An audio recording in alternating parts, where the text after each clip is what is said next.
What's going on, Sales Dev Squad? Thank you guys for tuning in to another episode of the Sales Dev Squad podcast. Got a super special guest for you guys today. We have Stephanie Martinez-James, who is the Latina Sales Coach on LinkedIn. If you haven't seen her already, please go check her out right now. She's been posting a ton of very valuable content. She helps Latinas specifically create financial freedom with sales and personal development skills. But it's an honor to have her on the podcast. Thanks so much for joining us today, Stephanie. How are you today? Oh my gosh, thank you. That was quite the intro. Thank you. I'm happy to be here. Seriously, I appreciate it. Absolutely. Stephanie, let's just go ahead and hop into it here. Do Okay. you mind just sharing a bit with our audience here, I guess a little bit more about you and I guess your journey into sales? Yeah, sure. So, it wasn't necessarily intentional, how I ended up in sales. I do believe that I've always had that ability, but I didn't really know what to do with it. I've always naturally been able to help influence others, negotiate, and some may even say maybe I'm very direct, right? So some may say bossy, whatever you want to call it, but I've always had that like spark. So I was pursuing an acting career, and I did that for maybe like 6-7 years.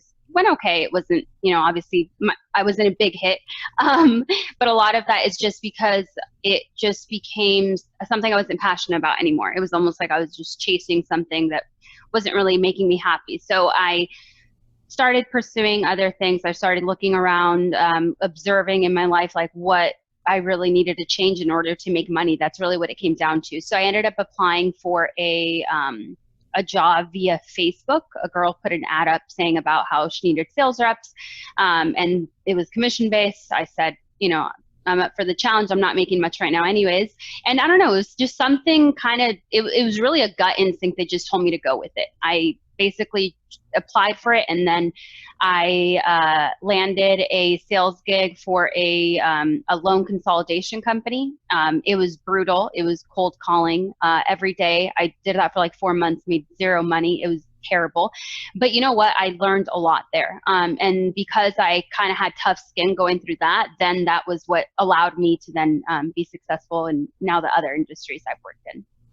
That's awesome. Yeah, I think that's really interesting that you had a prior background in acting. I guess did your experience in acting or really selling yourself as a potential principal or an actress help you at all, or did any of those skills translate as it pertains to like any of the sales roles that you've done to date? Yeah, it definitely did. It definitely did because when you audition, it's in person, right? So you can tell them when these people don't like you, they're disappointed, you're not what they thought. And I often got labeled just like, I would go out for Hispanic roles, but I was told that I didn't look Hispanic enough, or I looked too young, or I didn't look old enough. So, you get those people tell you those things literally in person. So you kind of have no choice but to, get it together and put on an act when you're there. So obviously when I left, it was a different story. I would feel defeated. And I was basically constantly facing rejection. So once I got into sales and I was like on the phone, it was like, this is easy. Like I'm getting rejected on the phone. This isn't in person, and it actually gave me more confidence because not to say that I act when I am, in my sales calls, but in the Sure. beginning, I really had to pretend. I had to pretend like I was very confident, like I knew what I was talking about. I knew the product, even though I really didn't. And I had to come up. I had to be very, very quick. So I definitely do think that those skills in auditioning helped me a lot, and let alone the rejection that I faced helped me to use that as like fuel to get the deal. And I still use that, that whole intention to this day. Hmm. That's awesome. I don't think any of, I didn't know that you had a prior background in acting before this. So I think that'd be really Yeah. cool to put that out there. But Yeah. I'm curious as well, like, obviously like the Latina Sales Coach, create a wealthier, healthier, happy life. You started this in April of Hmm. 2020. So about 4 months Yeah. ago. What was the inspiration for you creating what I think is a phenomenal idea and a phenomenal company? You know, I'd be lying if I didn't say that, or if I said that this happened overnight, because it didn't. I had an idea that I wanted to help other women. Once I started experiencing a little bit of success in sales, just to see what it did for me, I saw it as an opportunity, and how much money I could make, the way that it changed the quality of my life, and the skills that I was learning. So about 3 or 4 years ago, I had an idea. I had like a business plan, I had everything, but I was still insecure at that point. And I mean, granted, I still am working on some things. I'm not perfect, but I was just not as confident as I am now in my ability to sell, because I had just gotten started. So I kind of held back for that. But also too, I mean, now I see it as it probably just wasn't the right thing to do, because I didn't really have the money to invest to start a company. So I had this idea then, and then quarantine happened, COVID happened, this unfortunate event that's still happening. So I found myself having a lot more time at home, because I've been working from home. And I just kept getting like these feelings, like these gut feelings, like I have to be doing more. Like this is the time. I never really found myself with this much, and that's not necessarily downtime, but just like not having to commute to work. So one day I actually took a call with this girl. She's a business coach in Arizona, and I resonated with her because she's Latina, and her name's Jessica Baena. She's really, really great. And I had a call with her, and it was just more of like me trying to like pick her brain, because I admired what she was doing, and I wanted to do that myself. So then I had a quick little call with her, and she's like, what's holding you back? Like I basically told her my story, and she was like, what you've done is amazing. Like, what do you do? Like, why aren't you sharing this with other women? And it was that, hearing her tell me that, I was like, oh shit, like why am I not doing it? Like, it's kind of that whole, like, and I post about it, about imposter syndrome, how this whole time, like I knew that I could do it. And my husband tells me too all the time, but it's different when you hear it from someone else, and someone that's already doing it, that you look up to because they're kind of going in that same direction. It was really that made me, like, that same night tell my husband, hey, I want to do an online course. I want to do sales coaching. And that was it. So, and now here I am. So, I mean, I had planned for it for a while, but it's kind of crazy. It took me hearing someone else say that to be like, oh, wow, like maybe she's right. Maybe I can do this. That's awesome. Thanks for sharing that. Yeah. I actually really enjoyed reading your post today on entrepreneurship. You mentioned, why does everyone want to be an entrepreneur so bad, and you sort of covered, the fact that entrepreneurship is far more difficult than perhaps, an actual job. I guess from your experience so far, from, being an entrepreneur, I guess, can you kind of shed a bit more into this for our viewers here? Yeah, absolutely. So the thing with that I've learned myself is that, when you're young, you're very ambitious and hungry. And it's almost like you see, first of all, on social media, everyone's an entrepreneur, right? Everyone's doing something. So it's easy to get, to kind of start falling for that idea that everyone's doing more than you and everyone's making money. And the reality is that social media is only a fraction of what reality really is.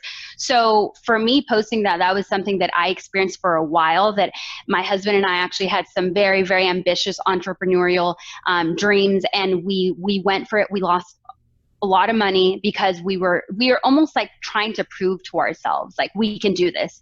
We didn't want to work for anyone else. We wanted to do our own thing, which there's nothing wrong with that. But I also think that sometimes you almost lose sight of the vision because you're too focused on, like, overnight. Like, I want this to happen overnight. Like, I want to be an entrepreneur. I want to be, and I mean, working for someone else, I still work for another, I basically work with Zentap. That doesn't mean that I'm not an entrepreneur. I'm still building things on my own. So I think that it's just, I would say that it's just very easy to fall into that pressure. And I think that it's important to remember that it's a long, journey. I'm still far from where I want to get, and learning that has allowed me to enjoy every moment, and also celebrate the small successes too, because they're all, they're leading up to that big mission and vision that I see for myself and the company. Absolutely. I love how realistic and transparent that is. Definitely appreciate it. I wanted to shift gears here, Stephanie. Sure. I read a quote that really stood out to me on one of your articles. I'm just going to read Okay. it here for our viewers. It says, "Don't wait for perfection. Be fearless enough to change your life and the lives of others." What, in your words, I guess, what does this quote mean to you? Oh my goodness. Something that's really, I try to be really honest with all of my content is most of the stuff that I post about is stuff that I'm experiencing right now or things that I recently have gone through. Almost as a way, I've said this before, is like therapy for me that I put it out there and it helps me understand it more. So that for me, I struggled with a lot. I didn't realize that I was actually a perfectionist. And that's a big part why, a big reason why I didn't want to put out content. I was away from social media actually for 4 years. When I quit the whole acting, career, I completely eliminated everything. A lot of it was because I didn't want to be distracted, but a lot of it was also too, I wanted to kind of start over. So a big reason why I didn't put myself out there sooner is because I was scared. I was afraid. It wasn't going to be perfect. I didn't have time to, do this whole, vision or like plan out this whole vision of what I had, of what the content had to look. I didn't have the equipment to record videos. I basically just found so many different excuses to, to justify the reason why I wasn't taking action. So I think that is the biggest thing, that it's better to just do it, because when you do it, you're going to learn. I'm still learning. I'm making mistakes. I'm testing different things. Some things go really well, at least expected. Other, like content, for example, I post and it like doesn't do that great. And now I'm trying to just look at things more logically. So that's something that I would recommend, to try to look at things more logically rather than emotionally, not get so invested in it, because it's all part of the process, and just take action. Because if we don't, you're never really going to know if it would have worked the way you thought, or maybe you could change something to make it better, because perfection just doesn't exist. And it took me a long time to realize that and see how bad it held me back. For years, which is unfortunate, but that's just how it goes. Mm-hmm, mm-hmm. I love it. Yeah, I mean, you have some really great content on here. Another article that I really liked. I like all your articles, by the Thank way. you. But, another one was a few of my secrets to sales success. I mean, off the top, like, showing up earlier than everyone, never taking weekends off. I guess, do you mind just sharing a bit more of like just tips that you've learned from your experience to our audience here? Yeah, of course. That article, I think that was one of the first ones that I actually did on LinkedIn. And I did that when I was actually working at the office. I think it was like during the holidays. And that is basically it. When I often get asked like, oh, like, what are your secrets? Or like, how do you do it? And like, it's kind of funny, when I first started sales, people thought that I would like cheat or lie or do something to get the amount of deals that I would get. And it's like, it's easy to think that, because you don't really see like what's going on behind the scenes. Like, you don't see like how early someone's really showing up, or what they're doing, or the effort that they're putting in. So what I really pride myself on is my work ethic, just because I think my parents, for example, they're both immigrants. They came to this country when they were very young. Since I was a little girl, I remember my mom having to work night shifts, not spending time with her. My parents have always been up, 3, 4 a.m. every single day. And you see that, right? So you see that, and it's like, when I first started in sales and started getting up that early, I would literally think of like, the days that I would not want to wake up, I would think of like my mom. Like, mom doesn't want to get up, but she still does. She's still doing it 30 years later, and she's not making that much money, and she still does it. So I would use that as like fuel to get my ass out of bed and be like, I can't complain, So I really find like little things like that to motivate me. But those are really, and they're not secrets. It's just, almost anyone out there that is, very, very successful and very, very wealthy, the greatest, they all had incredible work ethic, showing up earlier, staying up later, or staying later, working weekends, all the things that unfortunately even some people now shame. I'm seeing a lot of that, but I think to each is their own. I enjoy it. I don't mind it. If it's helped me, I truly believe that it can help others, because we're basically in control. Obviously there's outside circumstances that you can't control, but we are in control of our own effort, our own actions that we take every day. So I would say getting there early, staying late, being focused, there's so much to it, but I would definitely say that you have to do what others won't do, to really get to where you want to be, and achieve more, because it just comes down to what you want to do. I'm never trying to like be preachy or like tell people what to do, but for me, I'm ambitious. I want to be, above average. I don't want to just settle, because I believe that why not, and more than anything, for my family, for my, the whole vision and mission that I see. And that's what I want to do to help other Latinas too. And I've met a lot of them just in the last few months that I've been doing this, and we're some pretty ambitious people, we really, really are. I think that's deeply rooted in us. Mm-hmm. That's super powerful. I will definitely share that article in the video here. But another one of your articles that I really enjoyed was this idea, speaking on terms of like wealth, right? Spreading the wealth. What can we do as a community to, help spread the wealth specifically to minorities and, women minorities as well? I mean, I'd love to just hear your thoughts on this. Which one was that? Was it like spreading the word? Yeah, like the pay gap. Oh, yeah. Yeah, that was crazy when I found that out. We basically have to work twice as hard to make just as much as white men do. And that's something that's been going on forever. I didn't know that until I did some research and I understood that. I mean, I'm trying to spread the word, just like even within my family, like letting them know, like, hey, this is the reality of it. Like my sister, for example, that couldn't get a raise even though she had been at her job for like 6 years, and she busts her ass off, and the boss is Caucasian, so, and she had felt some like sort of like discrimination, just racial discrimination. So once I told her that, like it kind of made sense. So it's like it's happening every day, and it's very unfortunate. So I mean, I definitely try to incorporate that into what I'm doing. I mean, obviously you can't change the way that some things are just set up. The system is not always in our favor. I'll say that. What I really want to focus on is resources, giving people information, because there's so much misinformation out there about how to, start your own business, how to get a job in sales, how to manage your money better, how to get funding when it comes to starting a business. There's all these different things that we don't know. For example, in my household, it was always known to be bad to have debt. And yes, in a way, bad debt could not be good, but I mean, there's also good debt when it comes to starting a business, right? That's what banks are there for, to lend you money. And like something like that, as small as that some of my parents, for example, they would rather pay cash than even than apply for a loan. And that kind of stuff, it holds us back, because we're always, it's almost like we're always, we can never really get as far ahead. There's like a saying, 2 steps forward, 1 step back, or something like that.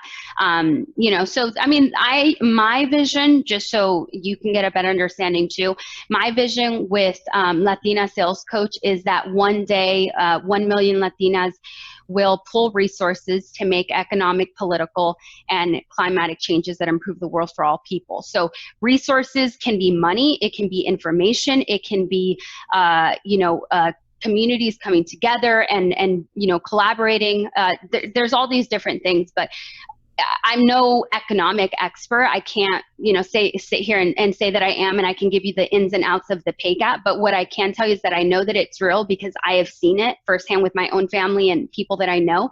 And I think that the first step to making change is spreading that awareness and just becoming more, gaining more knowledge. We have to get more educated on what the problem is and what can we do to minimize that. What can we do to make more money? I mean, that's what it comes down to. I know some say, money's not everything, but the truth is, especially in times like this right now with the current climate, I know a lot of people would want to have more money to be able to take care of their family, to not stress, so Hopefully that Absolutely. answers your question. No, absolutely, absolutely. It's funny because I did a podcast earlier with a recruiter friend of mine, and she mentioned that tech sales is the best unkept secret, that not that many people know about it. It's a great opportunity.